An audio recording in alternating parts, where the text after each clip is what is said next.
Salve turma, seja muito bem-vindo, seja muito bem-vinda. Vamos a mais um encontro em Gestão Financeira e Orçamentária 1 para a turma do quinto semestre de Administração da UCDB. Nesse encontro de hoje, nós vamos conversar sobre a ferramenta 3 dentro da análise de fluxos financeiros de caixa, falando sobre a série uniforme de pagamento. Deixa eu voltar aqui um pouquinho no conceito para trabalhar algumas questões muito importantes que a gente tem que ir aprofundando no passo a passo aqui para você entender melhor sobre o que nós estamos fazendo. Repare que nessa ferramenta aqui eu chamei a atenção de vocês, até no título, colocando aqui como valor presente líquido. Você vai reparar que isso daqui é o nome da ferramenta 4. Mas eu já estou fazendo a atualização desse meu material e para os próximos anos a gente não vai ter mais ferramenta 3 e ferramenta 4, vai ser uma ferramenta só que trabalha todos eles com o fluxo de caixa, planejamento de fluxo de caixa, ou como a gente vai ver lá para frente, que é o desenvolvimento ou demonstrativo de fluxo de caixa. O que importa a gente saber é que sempre quando nós tratamos de fluxo de caixa, nós temos que levar em consideração alguns aspectos, basicamente 3 aspectos.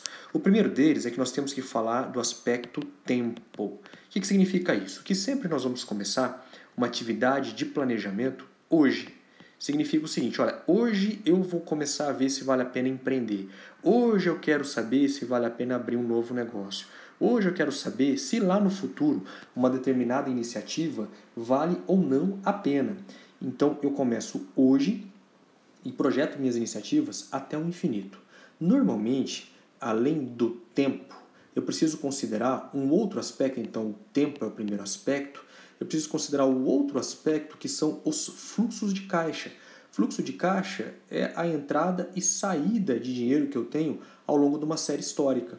Então, normalmente, hoje, a gente chama hoje de tempo zero, é o tempo imediato, é agora, então aqui também é agora.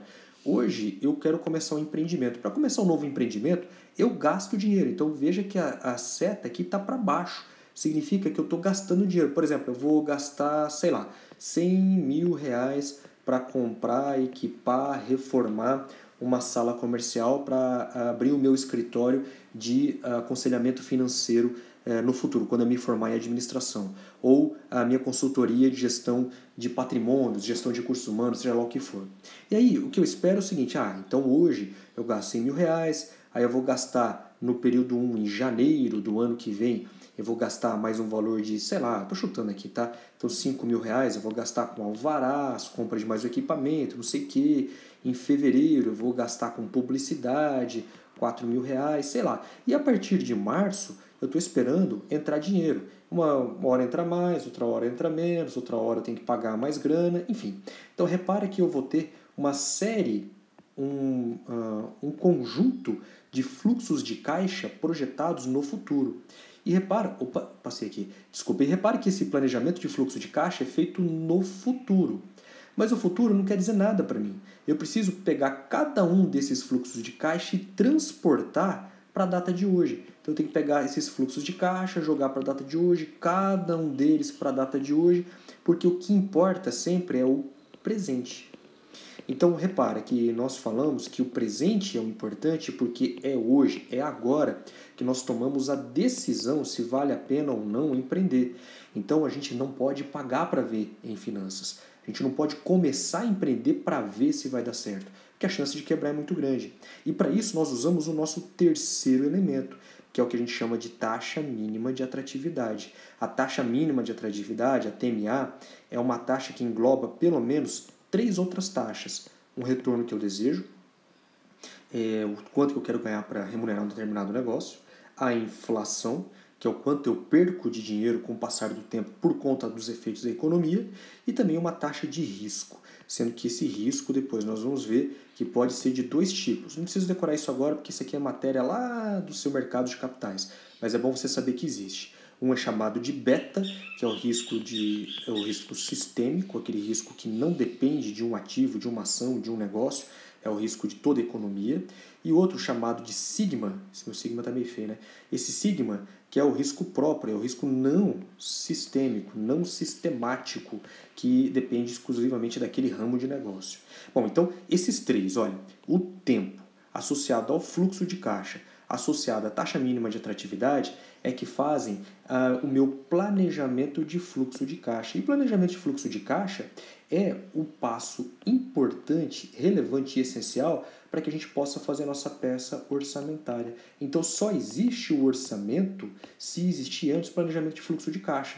Eu tenho que saber quais são os meus gastos previstos e as minhas entradas previstas com o passar do tempo, para que eu possa tomar as iniciativas cabíveis, para que eu tenha todo esse dinheiro pronto para sua conciliação na hora que ele precisar, para que o orçamento esteja pronto. O governo federal, ele tenta fazer isso. As empresas tentam fazer isso. As famílias tentam fazer isso de um ano para o outro. Eu sei que eu vou ter essas despesas e essas receitas planejadas e por causa disso eu faço um planejamento. Então isso é o que traduz as ferramentas, as ferramentas 3 e ferramenta 4. Então ferramenta 3 e 4 falam da mesma coisa. Você vai reparar que eu vou puxar um pouquinho agora para a ferramenta 3. Nós vamos usar ainda algumas técnicas de matemática financeira. Depois, nós vamos usar técnicas de análise de gestão de projetos, principalmente financeiro, aqui para a gente verificar se um projeto é viável ou não, ok? Bom, vamos voltar para os nossos exercícios então, que aí vai ficar mais fácil você entender a teoria na prática. Primeiro exercício de fixação da ferramenta 3. Ele falou, suponha uma taxa de desconto igual a 10% ao período. O que significa essa taxa de desconto? Significa a nossa taxa mínima de atratividade, a nossa TMA. Lembra que a TMA tem pelo menos 3 coisas. Uma delas aqui então é o retorno. A outra que a gente tem aqui é a inflação. A outra que nós temos aqui é o risco. Por enquanto, o exercício não está falando disso. Isso aqui você vai ver na gestão financeira e orçamentária 2. Lá os caras estão ralando para aprender como traduzir isso em taxa. Mas agora, subentende que essa TMA já tem todas essas crianças juntas aqui para você trabalhar esse tipo de pensamento.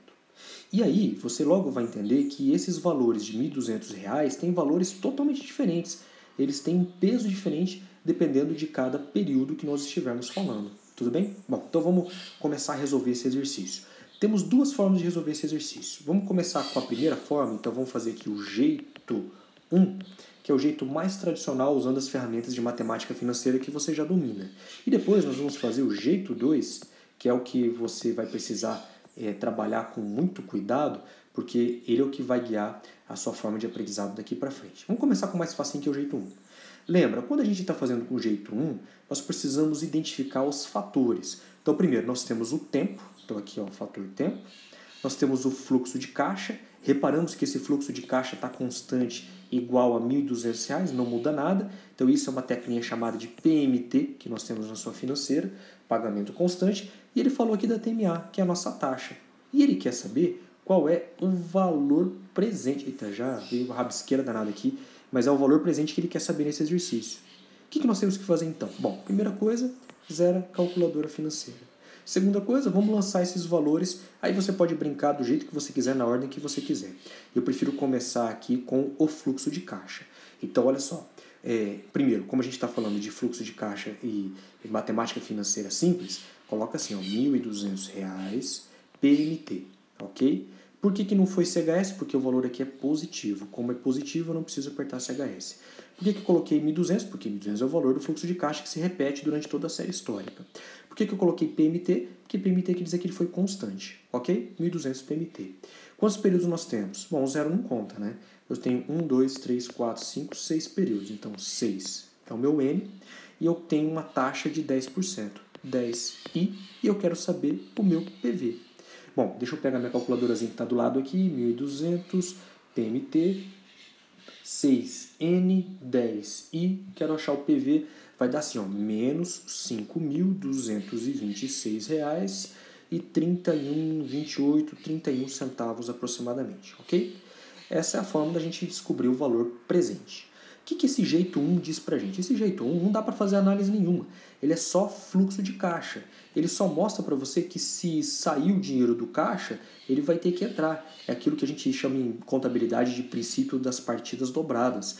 Se está entrando dinheiro no meu caixa, ele vai ser por algum motivo. Se sair o dinheiro do meu caixa, ele tem que ter algum destino. O ativo e o passivo tem que bater no final das contas. Então, é isso que está acontecendo aqui. Se eu registrei o valor positivo aqui no começo, lá no final tem que aparecer o valor negativo para que dê certo essa equação, ok? Então tá bom. Se eu fizesse um desenho de diagrama de fluxo de caixa, ele seria assim, ó. Ele seria aqui um desembolso de R$ 5.226,3128 e 1, 2, 3, 4, 5, 6... Acabou escapando um aqui, tá? Apaguei que eu não tenho borracha aqui. É de R$ 1.200, 1.200, 1.200, 1.200 e assim vai até o final. Isso daqui é que gerou esse fator de 5.226, ok? Bom, com isso daqui, ele só permite que eu saiba qual é o valor que eu tenho na partida dobrada. Não permite eu fazer mais nenhum tipo de análise. Agora, no jeito 2, ele permite a análise. E a análise que eu faço é a análise chamada de viabilidade. Depois nós vamos ver quais são os tipos de viabilidade, mas saiba que o jeito 2 é para fazer análise de viabilidade. E você vai lembrar do último encontro que nós tivemos. O que nós temos que fazer? Bom, primeira coisa, zera a calculadora financeira. Segundo, alimenta a financeira com os valores que você vai vendo. Se o primeiro fluxo de caixa for zero, e se esse fluxo de caixa zero for igual a zero também, é opcional, você lança se você quiser. Eu vou lançar aqui só para você saber quais teclas você usar, porque às vezes vai ter um outro valor, né? Então você já fica preparado. Então vamos lá. Zero é o meu período e também é o meu fluxo de caixa. Eu vou na teclinha G da calculadora financeira, que é o azul, e procuro o CF0. O CF0 está lá na tecla chamada PV, ok? Então, 0, porque é o fluxo de caixa, G, para acessar a função de cash flow. Cash flow, eu lembro que eu mostrei para você no último encontro, cash flow é a mesma coisa que fluxo de caixa, tá? É porque está em inglês a calculadora financeira, por isso que ela trabalha desse jeito. Agora, vamos lá, R$ 1.200, GCFJ. Onde está o CFJ? Está lá na tecla do PMT. E por que eu estou usando o CFJ? Bom, o CFJ serve para eu registrar um fluxo de caixa. Se eu quiser registrar cada um deles, eu posso colocar 1.200 GCFJ, 1.200 GCFJ, um depois do outro, completando as 6 vezes. Como eu quero ganhar um pouquinho de agilidade, eu estou com preguiça de escrever aqui, está acabando a tinta da minha caneta, eu vou fazer o seguinte, esse 1.200 eu informo para a financeira. Financeira, esse 1.200 aqui é o fluxo de caixa, ok? Ela vai falar ok. Então faz o seguinte, isso aconteceu 1, 2, 3, 4, 5, 6 vezes. 6, aperto o G e procuro o NJ. O NJ está lá na tecla FV da sua calculadora financeira. Quando você fez isso, você falou para a sua financeira, financeira, isso é um PMT. Isso é um pagamento constante. Aí ela, tá, entendi. Então é para colocar na sequência, incluindo esse R$ 1.200. Esse R$ 1.200 aqui é o valor que vai repetir 6 vezes, ok? Tá bom. Qual que é a taxa? 10i. O que eu preciso saber agora? F, que é para acessar a função laranja, e você procura NPV. NPV está lá na tecla PV, que você também usou para o GCF0. NPV quer dizer Net Present Value. Em bom português, Net Present Value é igual valor presente líquido. É aquela técnica que nós chamamos de VPL, ok? Quando você fizer isso, vamos ver o que vai aparecer na financeira. Então, 0GCF0, lembrando que é opcional, como o primeiro é 0, você lança se você quiser. 1.200 GCFJ, 6GNJ, 10IFNPV. E apareceu esse resultado aqui, 5.226,3128, ok? Bom, repare que em módulo, em número, os dois resultados foram exatamente os mesmos. Mas, quando a gente fez do jeito 1, ele deu um sinal negativo. Ele apareceu menos 5.226. Quando a gente fez pelo jeito 2, ele não deu o sinal de menos. Por que ele não deu o sinal de menos? Bom, porque são duas ferramentas para calcular o valor, mas para achar análises diferentes. Bom, na verdade, esse aqui você não faz análise. Por quê? Bom, porque o que você está fazendo é o princípio das partidas dobradas. Se você colocou dinheiro no caixa, R$ 1.200, ele tem que ter saído de algum lugar. Esse algum lugar foi esse 5.226 em valor presente. Agora, do jeito 2, você faz a análise. E o que você quer saber aqui nesse fazer a análise é simplesmente você verificar o seguinte, se esse fazer a análise quer dizer se ele foi viável ou se ele foi inviável. Então, viável ou inviável. Ok? Então você faz a análise e vê se ele é viável ou inviável. Se ele for viável, ele vai aparecer mais, porque quer dizer que o fluxo de caixa foi positivo, entrou mais dinheiro do que saiu. Se for inviável, negativo, quer dizer que saiu mais dinheiro do que entrou no fluxo de caixa. Ok? Bom, isso aqui tudo para resolver o exercício 1. Você vai escolher se é do jeito 1 ou do jeito 2 que você quer. Quando nós estamos na ferramenta 3, pode fazer do jeito 1 mesmo, quem não quer saber análise nenhuma. Lá na ferramenta 4 ele vai querer análise. Tudo bem? Então, por enquanto, você trata simplesmente com o valor. Bom, daqui a pouquinho eu volto para resolver o próximo exercício.